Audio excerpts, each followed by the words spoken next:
Welcome to Ask Questions, where we answer questions that your heart desires answers to. And today we are talking about considering people's opinion before you do what you want to do. Considering people's opinion before you make a decision. You're in a world whereby everything we do is because we make a decision. And then a lot of people, they consider what people will say. How will people see this before they make an important decision of their life? Before some people will not make an important decision because they feel like some people will not like it, or some people do not appreciate the decision. And so that's what we are talking about today. Like, why do people make a decision for the fear of people? And then what are the dangers of it? What are the disadvantages of it? Where is the middle line? So yes, some people wants to start a business that looks beneath them, that looks below them, but they can't start because they feel like people around them will not think nicely of them. So sometimes we constrain ourselves on things we want to do, even when people has not talk, because we don't want them to talk. And so we have three questions today. And the first question is, should people opinion or bias count at all when making a decision? Where does people opinion or bias when making a decision matter? So it's in two ways. Should people opinion or bias count at all when making a decision? And then where does their opinion and bias, where does it count? When people has bias against what you want to do, where does it count? Or is it every time that because people has bias against something you want to do, is it every time you let go of it that you don't do it? Are there particular times that it actually counts? So yes, what I'm going to tell you is that don't make emotional decisions. How that don't look at people, don't look at what people will think before you make decision. Don't make emotional decision in the sense that you are making decision based on your emotion, based on what you feel like people will think. Don't make that kind of decision. And then someone I know do say this, that don't make emotional decision, but make your decision known with emotions. How that people has been expecting that this person will be the next leader of this organization, but you as the leader, you know that this cannot happen. That okay, this person is not fit for that position, or everybody believes it should be the one. Don't make emotional decision by doing what everybody wants, but make a decision without emotion. And when you are making your decision known, you can now make it known with emotion. How that you did not eventually pick that person. When you are making your decision known, you don't have to be cocky. You don't have to make it known without emotion. You can now make it known with emotion. So yes, you don't make emotional decisions, but you make your decision known with emotion. I asked the question in two ways, that where does people opinion or bias matters when making a decision? And I'm going to say that this question has three sides. It has three sides. How that the first side is allowing everybody concerned to influence your decision. How that everybody that is concerned, you allow them to influence your decision. Yes, you allow everybody concerned to influence your decision. That's the first side. How that you can't really do anything. If you want to start something and then some people concerned have said, okay, you can't do this, then you don't do it. Sometimes you will even be confused. Why? Because you have too many people giving you opinion and you don't know how to reject advice, or you don't know how not to do what people has told you to do. So the first side is allowing everybody to influence your decision, everybody concerned to influence your decision. If this is who you are, how that you can't make a personal decision, you can't do something and stand by it until people influence it. I'm sorry to say you never get far in life, because people has their opinion, they have their perspective, they have their view, and then you are you, and then you are not people. And so one way or the other, God is leading you in a way. In fact, everybody, we say we have different temperaments. Extroverts are different from extroverts. Yes, extroverts are, extreme extroverts are different from extreme extroverts. So one way or the other, everybody is different, and you can't let another person, guide you about life, the way they will want to live life. So yes, when the first side of the line is allowing everybody to guide you, allowing everybody to influence your decision. And the second side, which is the middle and appropriate place to be, is making decision while you listen to other people's opinion. Yes, the middle line, which is the right place, the appropriate place to be, is making decision while you allow other people to advise you.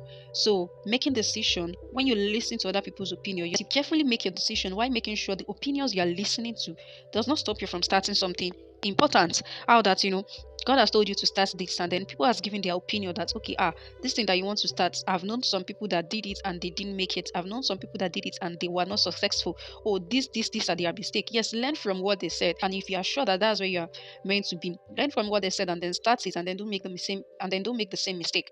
So God has told you to do this thing, and then you've seen like three, four people that has told you that okay, this is where some people fail, this is where some people fail, this is where. In fact, you can try to know about that, but that does not mean it should stop you. So yes, listen to people's opinion, but make sure people's opinion does not stop you from starting something very, very important. And then that will lead me to the third one, which is stubbornness. So you'll be very careful not to fall into this third side, because I said it's in three lines. The first side is that you can't even make a decision yourself, and I said you're not getting anywhere.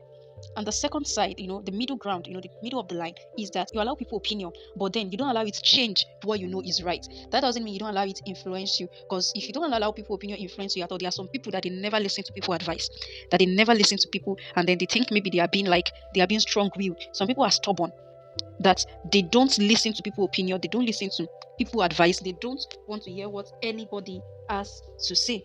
They don't want to hear what anybody has to say. So be careful that you are not like at this bad side, at this other side. You're not like at this other side. How that blind stubbornness, you never listen to anyone counsels at all. Chapter 15, verse 22 reminds us that plan fails without advice, but succeed with many advisors. Yes, plan fails without advice and succeed with many advisors. So don't be that person that does not want to listen to anyone counsel at all. So it's not like some people they are bent on doing God's will or anything. It's just that they don't listen to advice. And so that's why I said you have to be careful between the three. How that the first one, you're not someone that listens to everybody and then you are even confused of what to do because you can't make a decision yourself. And then the second side, which is the middle ground, is where I said you make a decision where you actively listen to good opinion, but you carefully filter them. So you make sure the opinion you hear, you make sure the opinion you make use of does not stop you from starting something vital. And then we have the third line, which is blind stubbornness, whereby people does not listen to anybody. So you are careful not to fall into stubbornness. If everybody around you is saying that you don't listen to advice, you don't listen to advice, you don't listen to advice, that's one way to know that you are gradually, falling into blind stubbornness. Look around you. If a lot of people is saying the same thing about you, then it is true. Okay, if you ask one, two, three, four, five person, and then they are saying the same thing, they think you act the same way. Even people that does not know themselves. Some people, their parents at home, their friends in school, has told them that you have this thing in you, like you have the stubbornness in you, but they still don't listen. They feel like maybe like this people does not want me to like do what I want. If you are someone that a lot of people has, corrected you on being stubborn, then I think you should actually like take it. Yes, take it. So yes, you're careful not to fall into stubbornness, but equally you don't kill a good thing because of how people feel. Yes, you don't kill a good thing, you don't stop a good thing because of how people feel. So let's move to the second question. Is it really vulnerability or you are just too proud to start small?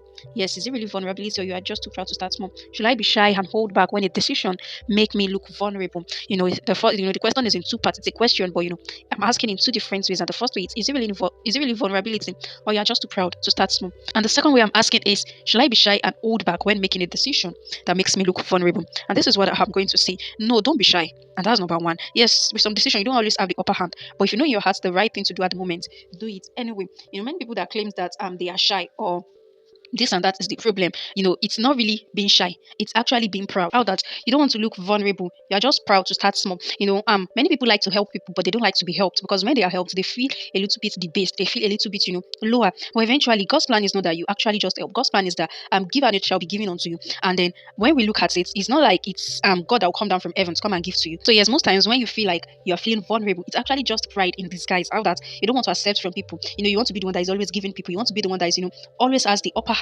And then that is not the attitude of a believer. That's not the attitude of a believer. So when you feel vulnerable, it can be pride in disguise. How that you just don't want to accept help. And then it's still in line with what we are talking about, because you don't want people to see that you need help, so you refuse to ask. You don't want them to see you starting small. So when a decision makes you feel vulnerable or low and you refuse to forge ahead, you're fearing people's opinion, you don't want to look like you are below them, and that should not be it. Yes, that should not be it. So when it looks like, oh, you feel vulnerable, when it feels like, oh, you're not doing well, when it feels like, oh, a decision will make you to be a little bit beneath your friend or a little bit below people that you want to be better than, you don't actually stop. If you are sure that that's the right thing to be doing at the moment, then forge ahead, forge ahead, forge ahead, forge ahead. Proverbs chapter 16 verse 18 says, pride becomes before a fall. How that you don't want to get help from people. I'll say this again, that when you don't want to get help, when you don't want people to give it, and you always want to be the one that is giving, it is pride. Yes, I know that you like giving, but when it is that you don't want to get help from anybody, it is actually pride. Because eventually you are not at the top, and then you are not like up there. Everybody is somehow in the middle. Somehow someone is better than you, and you're better than someone. So yes, don't be that person that you don't want to accept help. You don't want to get help from people because you fear that people will judge you, or because you fear that, okay, this is what people will say. So yes, Proverbs chapter 16 verse 18 warns that pride comes before a fall, and Zechariah 4 verse 10 says, don't despise the day of small beginning.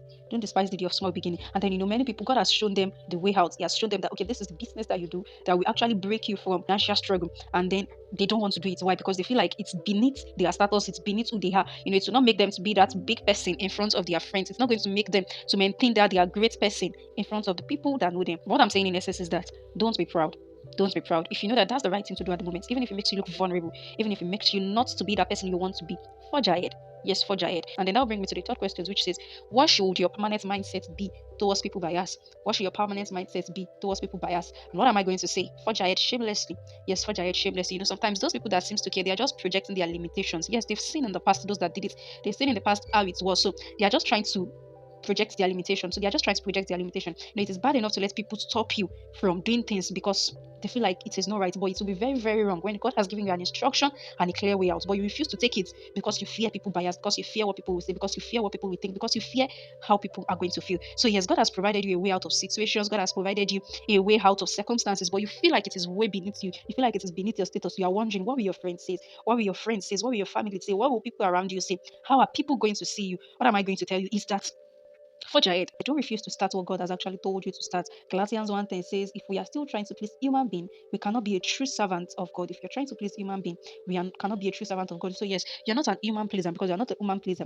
You should actually forge ahead and then do what God has in stock for you. That is the conclusion of it. Life has a way of humbling us, and everyone is constantly in the middle. And then when I say everyone is constantly in the middle, I think I was explaining in number two question. Let me explain better now. How that if you are your reality today, like where you are today, is someone's dream, and then your dream where you want to be is already someone's reality. And then there's always someone that is doing better than you, and there's always someone you're doing better than. So yes, don't be ashamed in front of your contemporaries that seems to be ahead of you right now. If you look closely, you're better than them in other areas. So yes, your dream today is someone reality, when your current reality is a distant dream to another person. So when I'm saying you are in the middle, somehow everybody is in the middle. Even the richest man in the world is in the middle because what he does not have, another person that does not have money as much as him has it. So one way or the other, everybody is in the middle. Everybody is in the middle. Everybody is in the middle. So if you are in the middle, I don't think you have to stress yourself. Of course, I'm not saying you should be a mediocre, but what I'm saying is that be satisfied with what you are and then start whatever you want to start without fearing what people will say, without fearing people's opinion. So when people judge you for starting small, they're not going to step in and solve your problem. So yes, the truth is that nobody's going to solve your problem when it seems like when it seems like you are stuck. So what am I telling you? Forge ahead shamelessly, and then it is not arrogance, but it is about being obedient to your growth and prioritizing real execution over temporary appearance. So yes, when your next decision is something that will make you look completely proud among your peers, tune out the noise, forge ahead shamelessly, and live your life. Let me repeat that. When your next decision is something that will not make you look completely proud among your peers, tune out the noise, forge ahead shamelessly, and live your life because eventually it's your life and nobody's life. So let me make this example as we come to the conclusion for today. So there was someone that was supposed to go to work, was supposed to go to church on a particular day. So the person does not have much at hand. The person like doesn't have that much money at hand. And so because of that, the person decided that okay, when I'm going to trek, and then when I'm coming back, I'll take bike because when I'm coming back, I'll be tired. And lo and behold, when the person was going, instead of the person to actually like trek when the person was going, the person saw someone that they were going to the same place. And so the person suddenly felt ashamed. And because the person was feeling ashamed, the person, quickly took transport. And then that was not the plan before the person left their house. The plan was that I'm going to trek when I'm going because the distance is trekking. But because the person did not want the acquaintance that they saw to question them, because the person did not want that person they saw to ask them, why are you trekking? Is it because you don't have money? Because they don't want to feel ashamed, because they don't want to let it show that they don't have money, because it's not like they're pretending, but at least they don't want to be questioned that why are you trekking, why are you not like taking transport. So the person quickly took transport, and then when the person was coming back, it's going to be a problem. So now what I want to ask you is that, so what do you see about this? I'm just setting this scenario so that you can see that this thing I'm talking about, it affects every aspect of our life, consciously and unconsciously, even when we don't know it. So give me your opinion in the comment section. What do you think that person should have done? Do you think the person should have allowed the acquaintances they saw to ask them, why are you trekking? And then if the acquaintance has money, the acquaintance will now help them. Or the person should have just lied to the acquaintance that, okay, I'm not trekking, I just want to do something. Or what do you think the person could have done at that time? Or do you think what a person did was the right thing? I'd like to know your answers in the comment section. Thank you very much for listening to the end. Once again, this is Ask Questions, where we answer questions that your heart desires answers to. And you can ask your question using the link in the description of this video, the description of this channel, and even in the comment section. Thank you very much. Bye.